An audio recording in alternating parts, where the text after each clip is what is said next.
My beloved child, before you walk away, before you convince yourself that no one sees you and no one cares, I need you to pause right here and listen to me for just a moment. Not tomorrow, not when things feel more settled, not when you have found a quieter space in a less complicated season. Right here, right now, in the middle of whatever is pressing down on you in this moment. I know the burdens you carry into each new morning, the ones that are waiting for you before you even open your eyes, the ones that have become so familiar you have almost stopped recognizing them as burdens at all, and have simply begun to think of them as the natural weight of being you. I see the tears you press back behind your eyes when the world is watching, and I see the ones that fall freely in the dark when you believe you are completely alone in your pain, when the house is quiet and the night is long and there is nothing between you and the full weight of everything you are carrying. I know the battles you have been fighting in silence for far longer than anyone around you realizes, the quiet courage of someone who keeps showing up every single day, even when every part of them is worn down and worn out, and desperately in need of something they do not know how to ask for. I know the fears that wrap themselves around your chest in the middle of the night and make it hard to breathe, the ones that have no simple name but that you know by feel, by the way they arrive without warning and refuse to leave on any reasonable schedule. You may feel forgotten right now. You may feel abandoned, overlooked, or so overwhelmed by the weight of everything pressing down on you that you have begun to wonder whether any of it will ever change, whether the life you are working so hard to maintain will ever feel lighter or brighter or more like what you once hoped it could be. But I want you to hear this truth today, and to receive it not just in your mind but deep in the part of you that has grown tired and tender from hoping and waiting and still daring to believe. You are not alone. You have never been alone. I have never left your side for a single breath, not for a single heartbeat, not even in your darkest and most desperate moments. Today I am speaking directly to your heart, because I have a message for you, a word that was prepared before this moment, before this day, and it has the power to change everything about the way you move forward from here. I want you to receive what I am about to tell you, not as information to file away and return to someday when you have more bandwidth, but as a word for right now, for the specific place you are in as you encounter this moment. Because I know exactly where you are. I know the state of your heart today, the questions that have not found their answers, the ache that does not have a simple name, the longing that has been living in you longer than you have had words to describe it. I know all of it, and I want you to know that not one bit of it is beyond my sight, my care, or my intention to address. This message is for you, and I want to say something else to you before we go any further, something that I need you to hear before any other word I speak, because it is the foundation everything else rests on. I am not speaking to you today because you have earned this conversation, or because your faith has been strong enough, or because you have arrived at some threshold of readiness that finally warranted my attention. I am speaking to you because you are my child, and I love you, and I have always loved you. And that love requires no performance and no qualification from you whatsoever. There are things about your life that you believe no one truly understands. You have tried to explain the ache to people who love you, and even they could not quite reach the place where the pain lives, could not find the exact words to hold what you were trying to tell them. And so eventually you stopped trying to explain and simply learned to carry it more quietly. You have smiled when you needed to cry. You have said you were fine when you were anything but fine, because the alternative felt like too much to ask of the people around you. You have carried on through mornings that felt impossible, through afternoons that stretched out with a heaviness that no amount of distraction could lift, through evenings where the silence in your home felt louder than any noise ever could. I see all of it. I do not see a version of you that is polished and holding it together. I see you as you truly are, in every unguarded and exhausted and beautiful moment, and what I see does not diminish my love for you. It deepens it. I see the nights you have spent unable to sleep, staring at the ceiling while the same worries circle through your mind like storms that never fully pass, each one feeling urgent and unsolvable, each one feeding into the next, until the night feels endless and morning feels very far away. The concern about money that follows you from the first light of morning to the last moment before you close your eyes, the calculations that never quite balance the way you need them to, the gap between what is needed and what is available that seems to widen no matter how carefully you try to manage things. I see how much you are carrying in that worry, and I want you to know that I have not missed a single one of those sleepless hours, that I was there in every one of them, present and attentive, even when you felt most alone in your anxiety. I see the wounds that came from inside the walls of your own family, the places where the people who were supposed to love you most said things or did things that left marks you still carry today, marks that never quite healed the way you hoped they would. Some of those marks are so old that you barely remember a time before them, and yet they still shape the way you see yourself and the way you move through the world, still show up in moments of stress or vulnerability as echoes of a pain you thought you had outgrown. I see the betrayal that came from someone you trusted completely, the friend who turned, the person who spoke against you when you had given them every reason to stand beside you, the relationship that ended in a way that left you questioning your own judgment and your own worth. That pain is real. The loneliness that followed is real. And I have been with you inside every single one of those moments. Every single one, even when you could not feel my presence, even when the silence felt like absence. What I need you to understand is this. I am not a God who watches from a distance, unmoved by what happens in the dailiness of your life.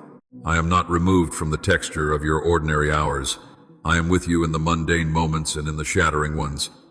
I am with you when the day goes well and when it falls apart entirely. You have never been invisible to me, not for a single moment, not once in all the years of your life.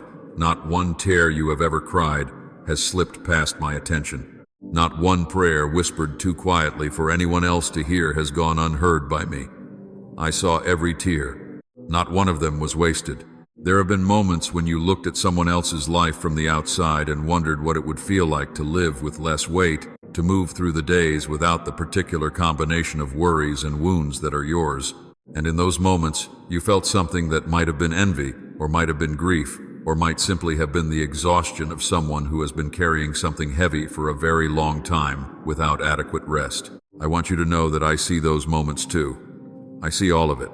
And what I see when I look at you is not someone who is failing or someone who has gotten it wrong or someone who needs to somehow be better than they are. What I see is someone of deep worth and genuine courage who has been fighting a hard fight and is still standing, and that standing means far more than you know. Think back, if you are willing, to some of the moments in your past that seemed at the time like they might break you entirely.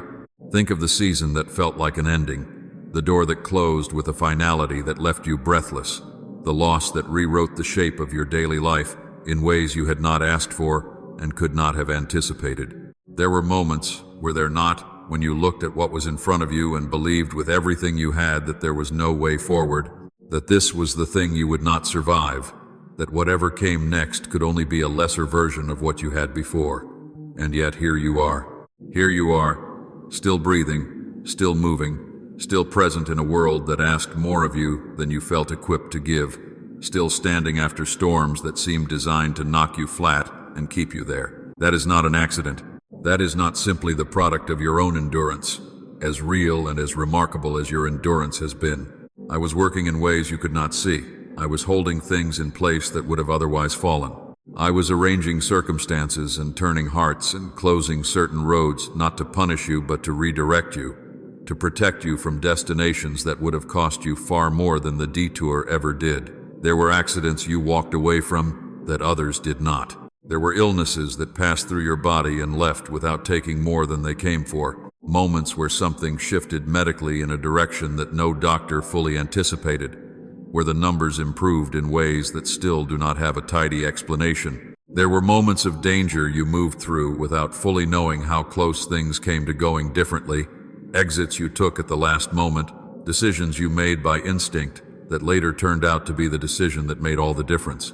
I was there in every one of those moments, present and active and working. I was the reason you are still standing. I was the shield you did not always know was raised over you, the guardian presence that moved quietly and did not call attention to itself, but was there nonetheless, always there. There have been friendships that found you at the exact moment you needed them, appearing in your life as if they had been sent because they had been sent.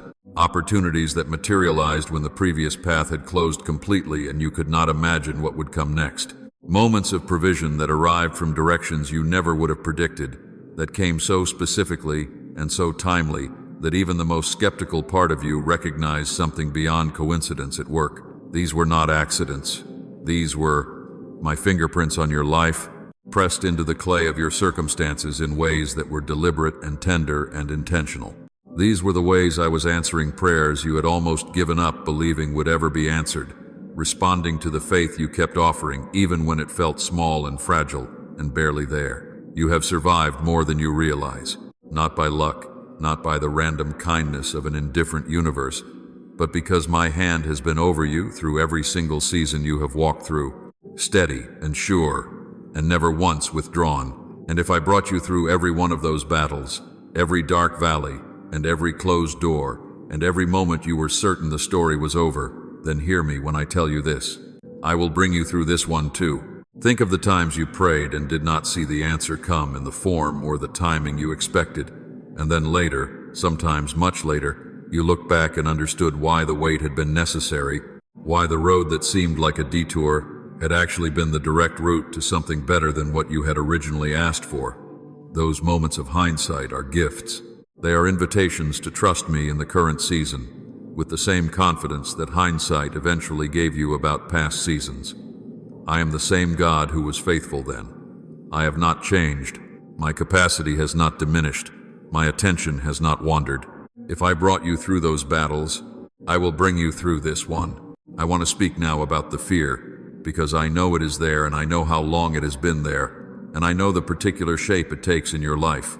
Fear has a way of settling into the spaces of your existence and making itself at home, draping itself over your mornings and threading itself through your plans until you begin to forget what it felt like to move through your days without that particular weight. The fear of failure is perhaps the one you know best, the deep and persistent dread that if you try again you will only find yourself back in the same place of loss and disappointment, that the effort will cost you and the return will not come, that you will pour yourself out once more and end up empty again. This fear knows your history. It has cataloged your past attempts and your past stumbles, and it uses that catalog against you, presenting it as evidence for why the future will be no different. But it is not telling you the full story. The fear of the future wraps itself around the uncertainty of what is ahead, around the way the unknown stretches out beyond what you can see or plan or control, and how that openness can feel not like possibility but like danger. The fear of being left, perhaps the oldest wound of all, the deep, tender ache of abandonment that makes you hold people at just enough distance to protect yourself, even as the very distance creates the loneliness you are trying to escape. You know this pattern. You have watched it play out and felt powerless to stop it, caught between the need for connection and the terror of what connection costs when it ends. And underneath all of these named fears is the one that may be the hardest to speak out loud. The fear that you are simply not enough, not capable enough, not worthy enough, not good enough to deserve the life you long for, the love you need, the breakthrough you have been waiting for. This fear is a lie, but it is a very old lie, and it has had a long time to take root. Fear is a chain, invisible but heavy, and it has kept more people from their destiny than any external obstacle ever could. It presents itself as wisdom, as caution, as the voice of hard experience, and it whispers that it is only trying to protect you from further pain. But what it is actually doing is keeping you small, keeping you frozen at the threshold of the very life I have prepared for you, keeping you from walking toward the things I have already made ready.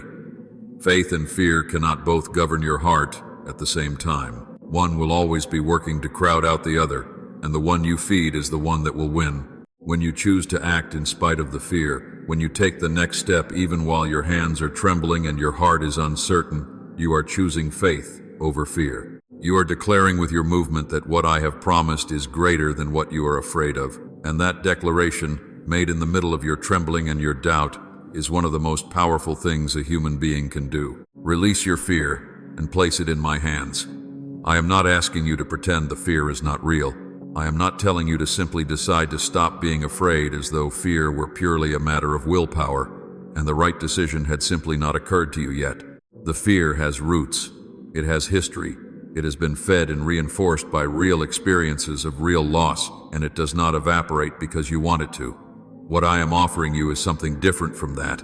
I am offering you a place to bring it, a hand large enough to receive it, a presence steady enough to hold what you cannot hold on your own. The fear does not have to be gone before you can move forward. You simply have to choose not to let it hold the wheel. Release your fear and place it in my hands. You were not created by accident, and there is nothing random or purposeless about the particular life you are living, the particular combination of gifts and wounds and experiences that make you who you are. Before you were formed, before you drew your first breath and cried your first cry and opened your eyes on a world you had not asked to enter, I knew you. Not in a vague or general sense, the way someone might know of a stranger from a distance, but completely and specifically, and with a love already fully formed.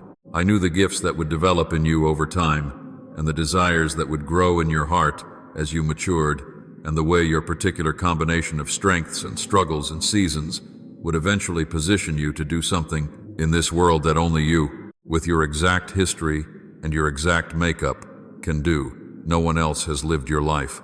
No one else carries the specific wisdom and the specific compassion and the specific capacity for empathy that your particular road has built in you. That is not a small thing. That is the design. The life you are living right now, even the parts of it that feel like dead ends, even the seasons that feel like nothing but loss and wasted time, are not outside of my purposes for you. They are part of the formation, part of the slow and sometimes painful process of making you into the person who will be ready and capable and equipped for what is ahead. The things you have endured have built something in you that simply cannot be built any other way.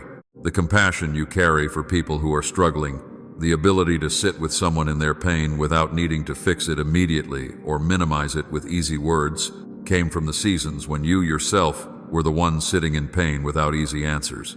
The wisdom you offer when others are lost came from the seasons when you yourself did not know which direction to go and had to find your way through the confusion rather than around it.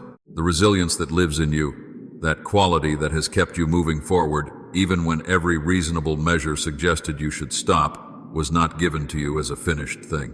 It was forged in exactly the kinds of circumstances you would never have chosen for yourself. And I am not asking you to be grateful for the pain in itself, as though suffering were something to celebrate.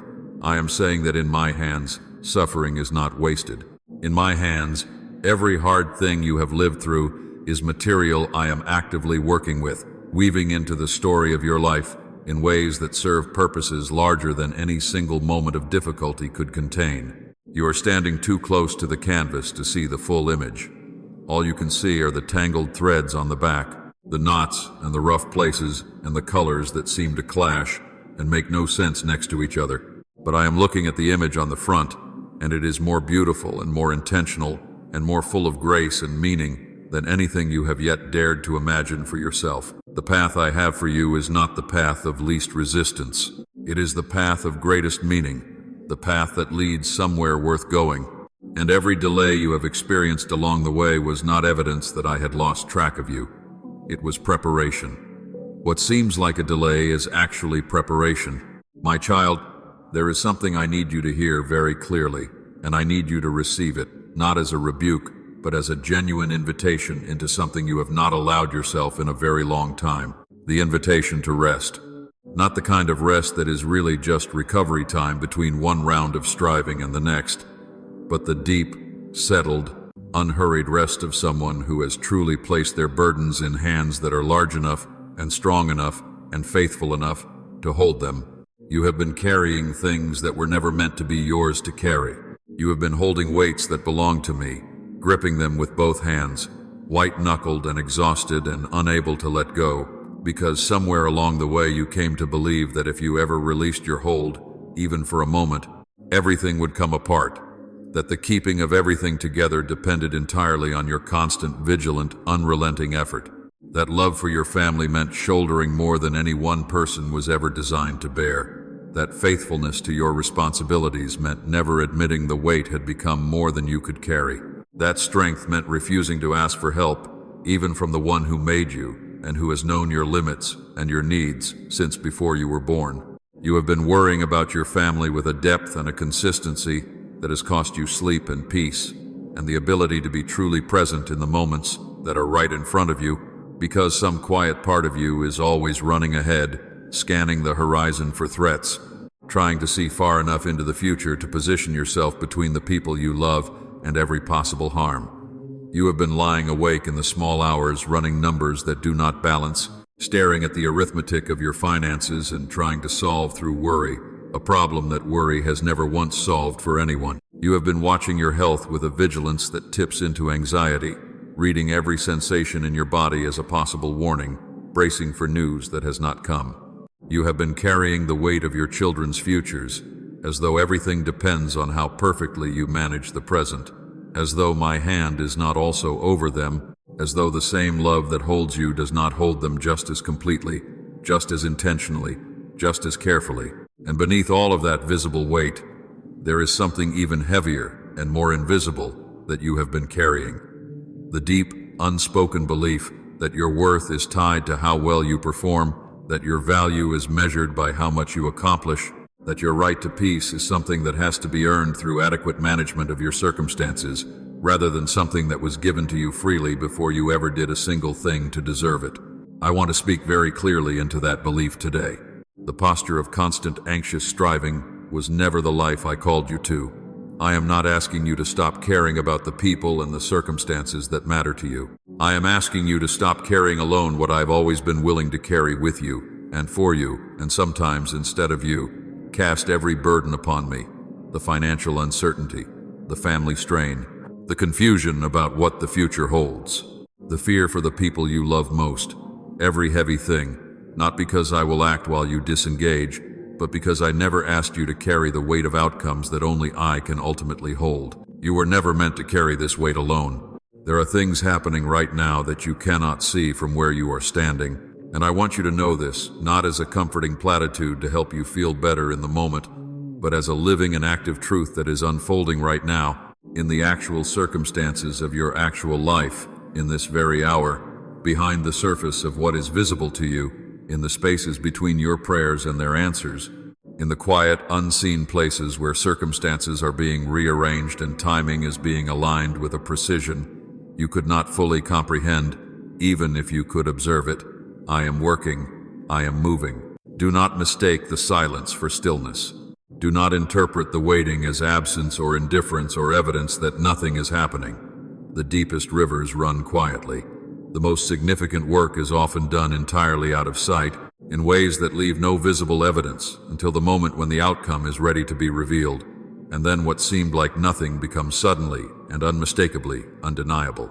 I am arranging things on your behalf right now, in this very hour. I am speaking into situations and relationships and systems that you have no access to, no influence over, no power to reach through any effort or strategy or willpower of your own. I am softening hearts that have been hard toward you and that you had concluded would always be hard. I am opening minds that have been closed and creating pathways through obstacles that appeared as permanent as stone walls. I am redirecting resources and conversations and people in ways that are moving them toward the intersection of their path and yours, preparing the meeting of your need with the provision I have already identified for it. The person you have not yet met, who holds a piece of what you have been praying for, has already been set in motion in your direction. The healing that feels stalled is continuing its work in layers you cannot observe, going deeper each time, reaching places that previous seasons of prayer began to soften. The prayers you have been praying in the dark, every single one of them, the ones you prayed with strong faith, and the ones you prayed through tears, and the ones that were barely coherent because the exhaustion was too deep for formed sentences, every one of them has been heard. Not one has been lost. Not one has been set aside or deprioritized or forgotten in the press of greater needs. I have been holding each one, receiving each one, responding to each one in ways that are larger and deeper than the specific relief you asked for, because my responses are shaped not by the limits of what you knew to ask, but by the fullness of what I know you truly need, what will be genuinely good for you, not just in this moment, but in the long years that are still ahead. You have been asking for a crack in the door. I am preparing to open a wall. What you cannot see, I am already working on. That is how certain I am about this. This is the moment I need you to understand, truly understand, not just receive as an encouraging phrase, but take in as a reality that could change the decisions you make today and tomorrow and every day after that. You are closer to your breakthrough than you have ever been. I know that might be difficult to believe when you are in the middle of it, when the waiting has been long and the answers have not come in the forms or the timing you expected, and the weight of unanswered prayers feels heavier than you have words for. But the weariness you feel right now, the bone-level exhaustion of someone who has been fighting and believing and waiting for what feels like far too long, is not a sign that you are losing. It does not mean the prayers have gone unanswered, or that the miracle is not coming, or that I have lost interest in your situation or forgotten what you have been carrying. It means something very different from all of that. It often means you are in the final hours of the waiting, the last stretch of road before the morning that changes everything, the place just before the turn that opens onto the view you have been straining to see for so long. Consider what happens in nature when a storm has been raging for hours. The wind reaches its highest intensity just before it breaks. The pressure builds to its peak before the release comes. The hardest part of a long night is not midnight, but the hours just before dawn, when the darkness feels most absolute and the light feels most distant. This is often where you are right now, in those hours just before dawn, and the fact that it feels darkest is not evidence that morning is far away. It is often evidence that morning is very, very close. Many people have surrendered in the final moments before the tide shifted, released the rope in the last hour before the anchor found solid ground, walked away from the very prayer that was about to be answered, because the silence had simply gone on longer than they believed they could endure. They stopped believing on a Tuesday, and the answer came on a Wednesday. They let go of hope in the last hour of the last night, and the breakthrough came with the morning. I am not saying that to shame anyone who has struggled to hold on. I am saying it because I do not want that to be your story. I do not want you to be the one who turns back on the very morning the wall was going to come down, who gives up the day before the provision arrives, who walks away from the promise in the final hour before it is fulfilled. The darkness you are walking through right now is real, and I am not minimizing a single moment of it. But it is not permanent. Darkness is always, always finite. Morning is not a remote possibility that might come if certain conditions are met. Morning is a certainty. The sun does not wonder whether it will rise. It rises because that is its nature and its calling. And the light that is waiting on the other side of your longest night will come with that same reliability, that same faithfulness, that same unstoppable forward motion of my purposes in your life that cannot be stopped and will not be diverted by any obstacle or any delay or any enemy of your peace. The breakthrough on the other side of your perseverance is not a small or ordinary thing. It is not a minor adjustment to your circumstances. It is something that has been prepared with extraordinary care, shaped to fit the specific contours of your need and your story and your future. It has been timed with a precision you will one day be able to look back on and marvel at, seeing with the clarity of hindsight how every piece was being positioned exactly right while you were simply trying to survive the waiting.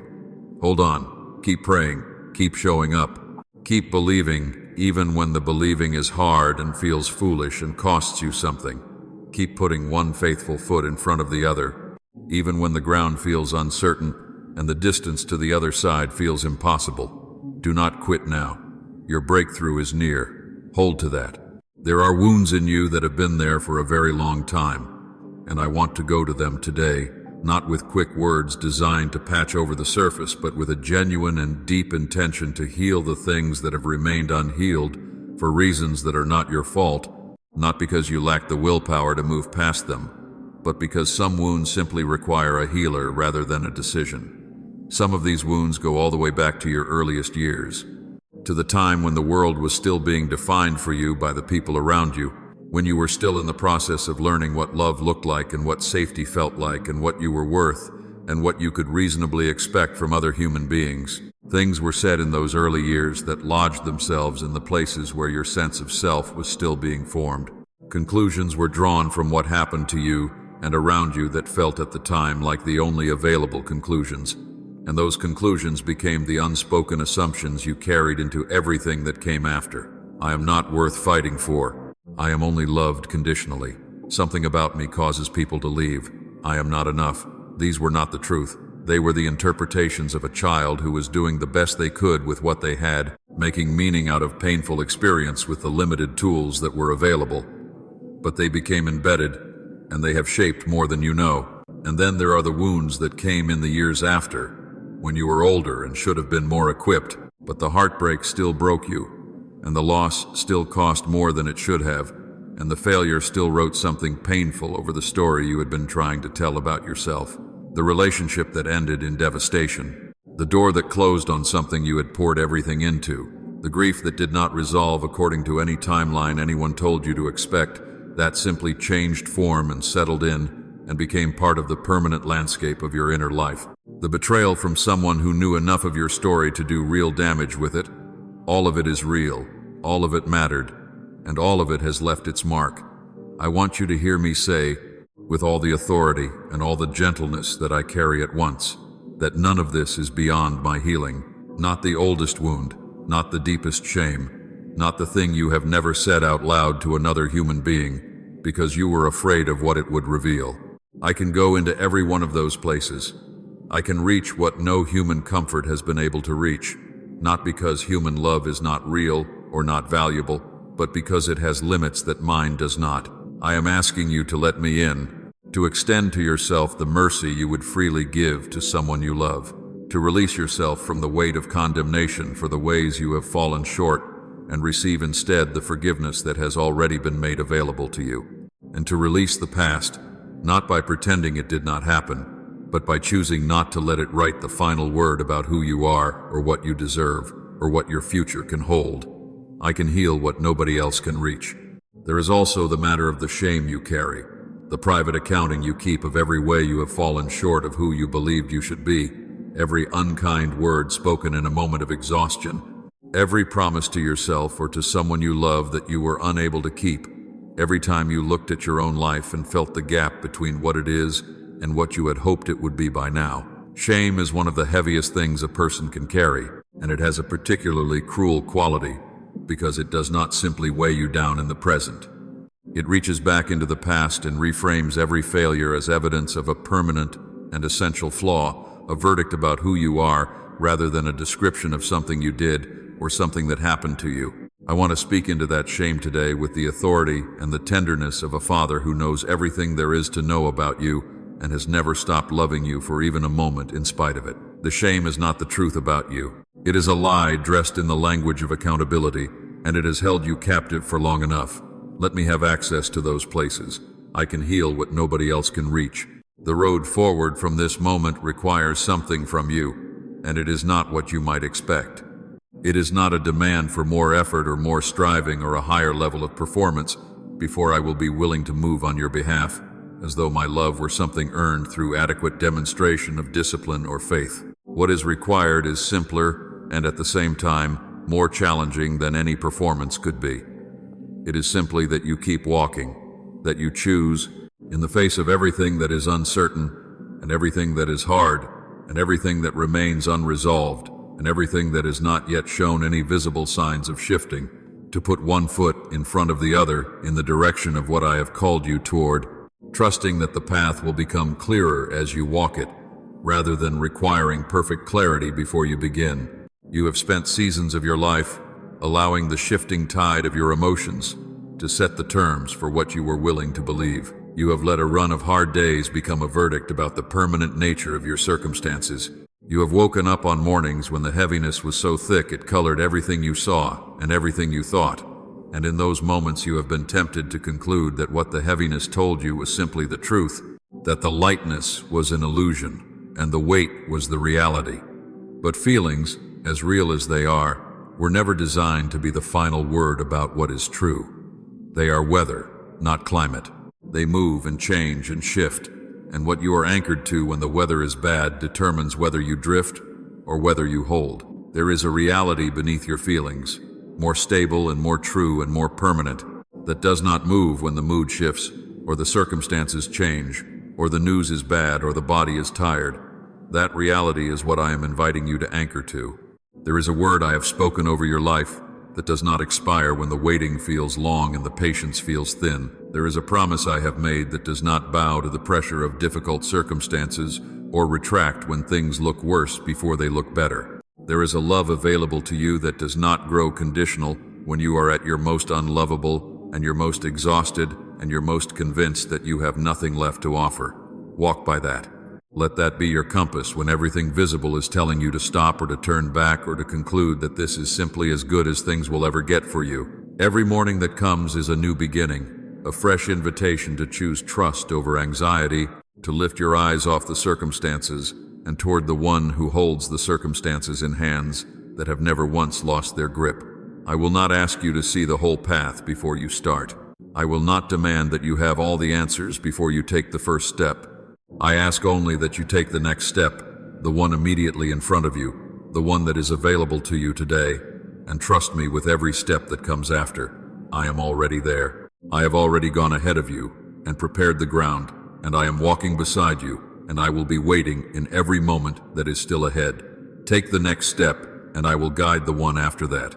Let each morning be a practice in that choice, not a performance of faith, not a demonstration meant to convince someone else or even yourself, but a quiet and personal decision to orient yourself once again toward the truth of what I have promised, rather than the weight of what the circumstances are telling you.